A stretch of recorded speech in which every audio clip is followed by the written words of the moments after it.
Assalamualaikum warahmatullahi wabarakatuh. Eh, Selamat pagi Pak Arjo. Kami dari kelompok 3 yang beranggotakan saya sendiri, Nabil Mulyar. Kemudian ada Abrizal Nur Ekranto. Kemudian ada Zahra Fianda Putri dan Rian Bagus akan memaparkan dan mempresentasikan materi terkait peran dokter, pasien, dan perawat. Bisa di next. Yang pertama ada pendahuluan.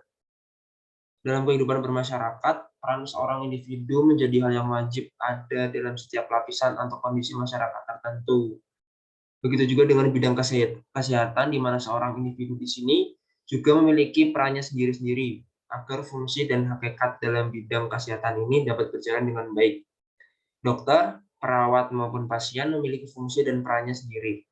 Dasar hubungan perawat, dokter, dan pasien adalah mutual humanity, dan pada dasarnya hubungan ini saling memiliki ketergantungan yang saling menguntungkan. Next. Kemudian di materi kali ini kami mengambil 3 rumusan masalah. Yang pertama ada bagaimana pembagian peran dalam bidang kesehatan. Yang kedua, bagaimana hubungan dan interaksi antar peran. Dan yang ketiga, mengapa peran dalam interaksi penting dalam bidang kesehatan. Next. Selanjutnya bisa dijelaskan oleh Rian.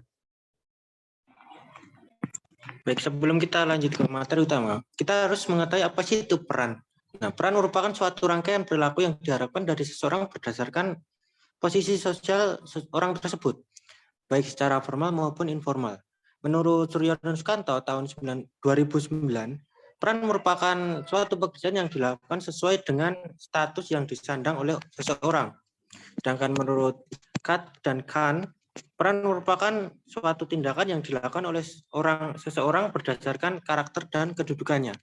Yang berarti setiap manusia memiliki peranannya masing-masing dalam kehidupan sosial masyarakat, karena peran ini sangat berkaitan erat dengan kedudukan sosial orang tersebut. Seseorang dapat melihat perannya apabila kewajiban dan haknya telah terpenuhi. Misalnya sebagai anak dalam keluarga memiliki kewajiban untuk selalu patuh dan membantu orang tua.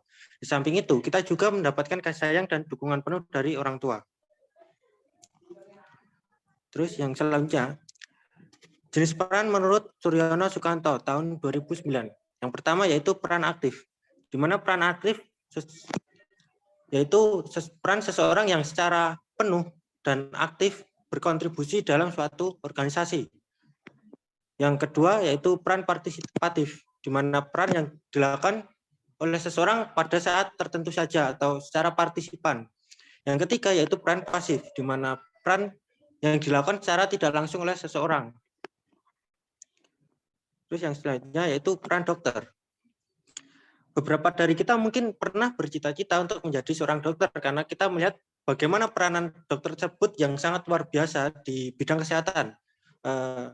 Mereka menjadi garda terdepan dalam mengupayakan kesehatan bagi seluruh masyarakat di Indonesia, bahkan dunia.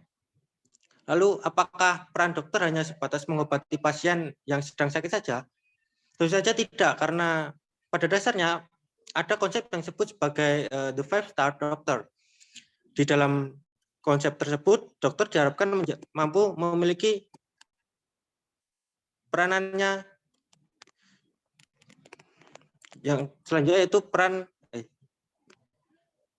5 peran dokter. Yang pertama yaitu sebagai penyedia layanan kesehatan yang bertanggung jawab bagi kebutuhan fisik, sosial, dan mental dari pasien. Yang kedua, sebagai pengambil keputusan yang mampu memberikan keputusan terbaik dengan efikasi pengobatan dan biaya yang dibutuhkan. Yang ketiga yaitu sebagai komunikator yang mampu berkomunikasi dengan pasien, keluarga, dan lingkungan sekitar, serta memberikan persuasi dan edukasi demi meningkatkan kesehatan pasien. Yang keempat yaitu sebagai pemimpin masyarakat yang berperan dalam memimpin masyarakat serta memberikan masukan dan arahan terkait peningkatan kualitas kesehatan masyarakat. Yang kelima, pengelola manajemen yang memiliki kapasitas manajemen yang memadai dalam menyediakan layanan kesehatan. Itu sekian dari saya, yang selanjutnya akan dijelaskan oleh rekan saya. Oke, terima kasih. Selanjutnya Di sini saya akan menjelaskan peran perawat dan pasien. Yang pertama ada peran perawat.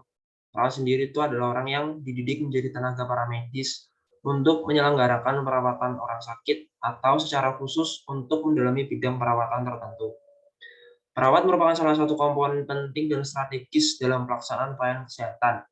Dalam menjalankan fungsi dan tugasnya, perawat memiliki peran antara lain ada 4. Peran sebagai pelaksana atau caregiver, yang kedua peran sebagai pendidik, yang ketiga peran sebagai pengelola, dan yang keempat peran sebagai peneliti. Next. Kemudian ada peran pasien. Pasien sendiri adalah orang yang memiliki kelemahan fisik atau mental, yang menyerahkan pengawasan dan perawatannya, menerima dan mengikuti pengobatan yang ditetapkan oleh tenaga kesehatan. Menurut Suyardi 1996, pasien adalah individu terpenting di rumah sakit. Ada beberapa peran yang harus dijalankan oleh pasien, antara lain menjaga komunikasi yang baik dengan perawat dan tenaga kesehatan lain. Yang kedua, memahami dan menerima konsekuensi pelayanan. Yang ketiga, mematuhi instruksi dan menghormati peraturan rumah sakit. Yang keempat, memperlihatkan sikap menghormati dan tenggang rasa atas setiap tindakan. Yang kelima, memenuhi kewajiban finansial yang telah disepakati. Selanjutnya bisa dijelaskan oleh Syarif.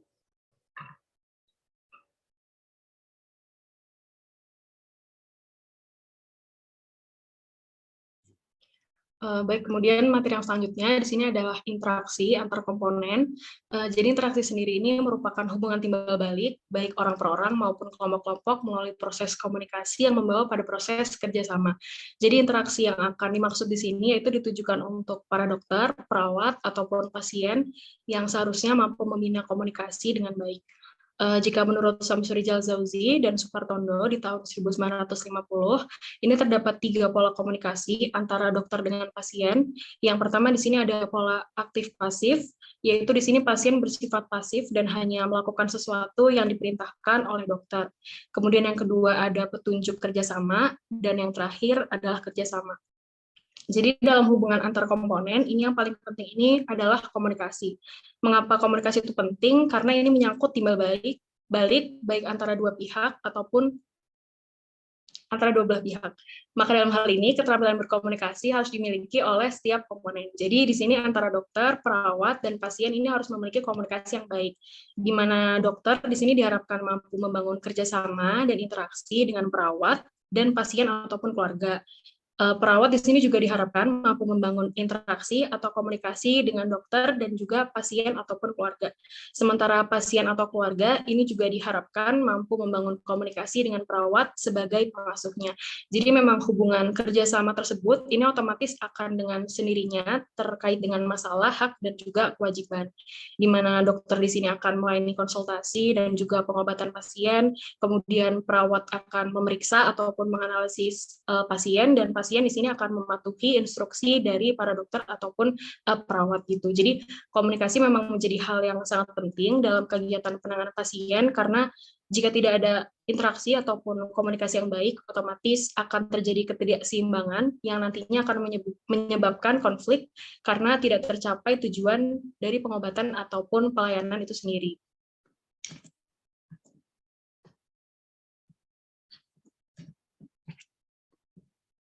Kemudian selanjutnya di sini ada hubungan antara dokter dan juga perawat. Jadi hubungan dokter dan perawat ini adalah satu bentuk hubungan interaksi dalam memberikan pelayanan kepada pasien. Dalam pemberian pelayanan, dokter dan perawat ini merupakan hubungan kemitraan yang mengikat. Jadi memang sudah seharusnya mereka memiliki harmonisasi tugas, baik juga peran dan juga tanggung jawabnya. Menurut Anwar Kurniadi tahun 2004 ini mengatakan bahwa dokter ini masih menunjukkan sikap hegemoninya atau sifat kepemimpinannya dalam praktek kesehatan. Sementara peran perawat di sini masih kurang diuntungkan. Jadi ketidakseimbangan interaksi antar dokter dan perawat ini memang disebabkan oleh berbagai faktor. Yang pertama di sini dikarenakan perawat ini pada umumnya adalah perempuan. Kemudian jika dilihat dari sisi pendidikan, perawat ini mayoritas berpendidikan D3, sedangkan para dokter berpendidikan minimal S1. Kemudian adanya kesenjangan relasi kekuasaan dokter dan juga perawat ini terkait dengan kewenangan yang dimiliki oleh kedua profesi. Jadi maka dari itu memang dokter ini sebagai tenaga medis memang diharapkan harus memiliki komunikasi yang baik antara dokter dan juga perawat, karena keduanya sama-sama dituntut untuk menunjukkan profesionalismenya dalam bekerja, di mana dokter nanti fokus untuk ke pengobatan si pasien dan perawat di sini akan menunjukkan pengawasan dan juga perhatian terhadap pasien. Mungkin bisa dilanjut oleh rekan saya. Oke, baik. Mohon izin untuk melanjutkan, Pak Argyo. Bisa di next slide-nya. Turun ke bawah, Zari.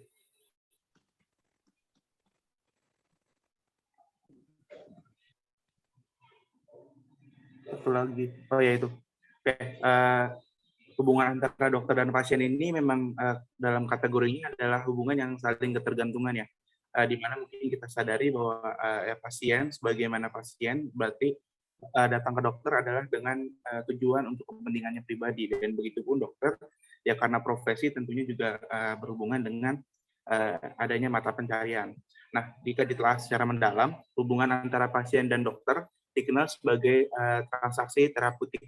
Nah, ini adalah perjanjian antara dokter dan pasien yang berupa hubungan hukum yang kemudian melahirkan hak dan kewajiban antara kedua belah pihak. Nah, kemudian dalam hubungan terapeutik ini berlaku asas-asas yang mencakup diantaranya adalah asas konsensual yang berasal dari konsensus, atau yang bisa diartikan adalah persetujuan dua belah pihak. Jadi asas ini hadir dan harus ada berdasarkan kedua belah pihak yang harus menyatakan persetujuan antara hubungan mereka. Nah, yang kedua adalah asas etikat baik, yaitu asas yang mengutamakan kepercayaan atau mungkin hubungan yang bertujuan dengan kebaikan dalam hubungan kontraktualnya. Dan yang ketiga adalah asas bebas, yaitu adalah asas di mana para kedua belah pihak berhak dan juga bebas dalam menentukan hak dan kewajiban yang akan mereka sepakati nantinya. Dan yang ketiga adalah asas tidak melanggar hukum, yaitu adalah kelanjutan dari asas bebas tadi, ya walaupun diberikan kebebasan dalam menentukan hak dan kewajiban, tapi hubungan atau perjanjian ini tidaklah boleh melanggar hukum yang berlaku. Dan yang kedua adalah asas kepatutan dan kebebasan, yang pada realisasinya adalah asas ini memang harus menghormati atau melaksanakan secara dengan sepenuh tanggung jawab dengan apa-apa saja yang sudah dikerjasama atau disepakati sebelumnya. Kemudian slide selanjutnya, Zari.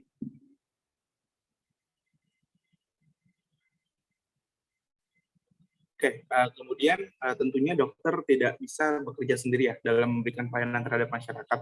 Tentunya masyarakat juga tidak bisa bergantung dengan dokter karena adanya perbedaan jumlah masyarakat biasa dengan jumlah masyarakat yang memiliki profesi dokter, tentunya sangat bertimpang sekali dengan sedikitnya jumlah dokter dan juga banyak jumlah masyarakat. Nah, kemudian muncul juga peran atau mungkin profesi sebagai petugas kesehatan, yang itu juga memiliki hubungannya dengan koneksivitas antara dokter, petugas kesehatan dan juga pasien. Nah, kemudian petugas kesehatan ini menjadi suatu pengantar atau perantara dari dokter ke pasien ataupun dari pasien ke dokter itu sendiri. Nah, proses penyembuhan penyakit tentunya kita ketahui juga tidak hanya diselesaikan oleh dokter gitu, dan meningkatnya variasi penyakit juga melibatkan dokter. Nah, diperlukan bantuan dari tenaga lain seperti perawat, bidan, penangkar ronsen, ahli gizi dan sebagainya. Tentunya banyak banget ya teman-teman kalau ketika kita jumpai di rumah sakit seperti itu. Nah, kemudian hubungan itu nanti akan menjadi mempermudah atau penyambung lidah antara petugas kesehatan dan juga dengan dokter atas dasar hubungan mereka terhadap pasien gitu. Nah, tentunya ada beberapa hambatan yang menghambat hubungan antara petugas kesehatan dengan pasien ya. Mungkin kita ambil saja tempat sebagai profesi perawat, tentunya yang menjadi orang yang menjadi pengantar langsung antara pasien sebelum menemui dokter. Tentunya ada beberapa hambatan seperti mungkin perbedaan status sosial, perbedaan budaya dan bahasa, perbedaan juga wewenang antara perawat dengan dokter gitu. Nah, itu menjadi hambatan-hambatan dari hubungan petugas kesehatan dengan pasien gitu. Jadi ya memang ada di bawah dokter, tapi tidak semerta-merta petugas kesehatan bisa memberikan wewenang atau mungkin keputusan seperti itu. Jadi hubungan antara petugas kesehatan dan pasien adalah sebagai batas pengantar atau perantara terhadap hubungan pasien ke hubungan ke dokter itu sendiri. Jadi begitu hubungan antara petugas kesehatan dengan pasien. Mungkin bisa di next. Oke, baik teman-teman, mungkin aku mau izin menutup presentasi kelompok kami pada hari ini, kelompok 3. Ada banyak hubungan dan peran yang kita pelajari pada presentasi hari ini, di mana struktur hubungan antara pasien, dokter maupun petugas kesehatan itu memang didasari dengan hubungan yang berdasarkan kepentingan gitu. Dan akhirnya dengan hubungan-hubungan seperti itu muncullah berbagai peran yang telah kita pelajari pada hari ini. Ya mudah-mudahan apa yang kita presentasikan pada hari ini bisa memberikan insight baru pada teman-teman dan juga menjadi media pembelajaran baru untuk teman-teman di semester ini. Dan mungkin sebagai penutup, apabila saya sebagai perwakilan dari kelompok 3 ada salah kata, maupun teman-teman saya juga ada salah kata maupun perbuatan, saya mohon maaf. Demikian presentasi hari ini. Baik kurangnya, semoga bisa diperbaiki ke depannya. Terima kasih. Saya kembalikan ke Nabil selaku moderator sekaligus menutup acara presentasi ini secara resmi. Terima kasih. Baik, terima kasih untuk kelompok 3, Pak Rizal, Zahri, dan Rian. Baik Pak Arjo, mungkin itu dulu yang bisa kami sampaikan pada materi kali ini terkait peran dokter, perawat, dan pasien. Kurang lebihnya mohon dimaafkan. Terima kasih. Wassalamualaikum warahmatullahi wabarakatuh.